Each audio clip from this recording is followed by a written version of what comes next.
Convener of RevolutionNow in Osun State, Olawale Bakare, has been rearrested by operatives of the Department of State in Osogbo. Bakare on Wednesday, with members of the RevolutionNow, converged at the popular Olaiya Junction in Osogbo to stage a protest against bad governance, lack of infrastructure, extrajudicial activities, among others. While addressing security agents and onlookers, a yet-to-be-identified member of the group was arrested alongside Bakare and two other members, while others fled the scene. This is coming after 1 year human rights activist, pro-democracy campaigner, and former presidential candidate Omoyele Sowore staged a protest in Abuja, Lagos, Osun, and other parts of the country, which led to his arrest and detention. Meanwhile, presidential spokesman Femi Adesina and the national president of Revolutionary Lawyers Forum, Tope Akinyode, on Channels TV exchanged words on Thursday over the RevolutionNow protests that took place in various parts of Nigeria on Wednesday.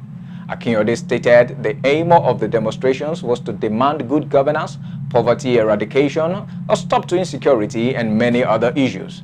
In response, Adesina described the protests as an irritation and a child's play by a sprinkle of young boys and girls, and that it is nothing to worry about.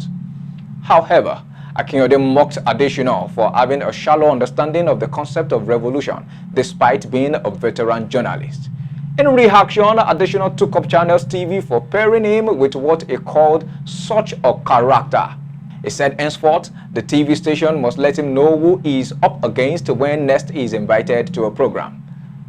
The question on the hearts of many Nigerians is, if it was a child's play, why were they arrested? Moving away from that, the federal government on Tuesday increased the fine for hate speech from 500,000 naira to 5 million naira. According to a statement by the Honorable Minister of Information and Culture, Alhaji Lai Mohammed, at the unveiling of the reviewed broadcasting in Lagos on Tuesday, he said broadcasting is dynamic and the 6th edition of the NBC Code, including its amendments, remain the regulations for broadcasting in Nigeria.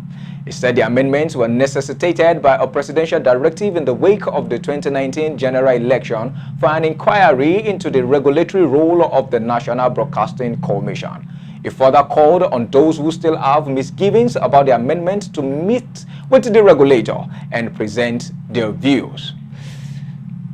Hate speech against someone like me is not costly. It's just about 100,000 naira. Let's move on to Twitter Street. It's no news that the Nigeria Postal Service, NIPOST, and the Federal Inland Revenue Service called each other out on Twitter over who should be responsible for collecting stamp duties. NIPOST had accused FIRS of stealing its mandate, while FIRS responded that it had power to collect stamp duties. This spectacle had made many Nigerians wonder why both agencies could not explore other channels to settle the disagreement. Although it is not the first time Nigerian agencies would come out online to wash their dirty linen, it will be recalled that in June, the head of the Nigerians in Diaspora Commission, Abike Dabirewa, had a squabble on Twitter over an office space with the Minister of Communications and Digital, Issa Pantami, which degenerated into name-calling. The question is, if government agencies now come out on social media to settle issues, what is the fate of the average Nigerians? This our last story beats imagination. A 29-year-old Texas man named Lee Price-Free has spent a government loan he got to ease the effect of COVID-19 to acquire a Lamborghini. A Lamborghini. Or Guinea. Lamborghini. No. Wait. Don't tell me to calm down. Lamborghini. Back to our story. Lee was jailed on Tuesday after U.S. authorities arrested him for using the $1.6 million loan he collected in 2 tranches on a spending spree. Lee got 2 separate loans from the government to pay the employees he never had and has been charged with fraud by the Justice Department.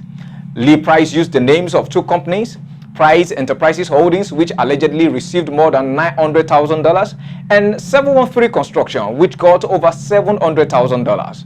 According to a statement by the Justice Department, Lee spent the funds on a sports car, Rolex watch, F-350 pickup truck, thousands of dollars at Houston strip clubs, and real estate.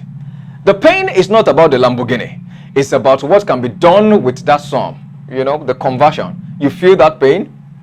Well, that'll be all today. We value your feedbacks. Please drop your comments and, of course, subscribe and hit the notification button. Thanks for staying with us. I am Daniel Odeyemi.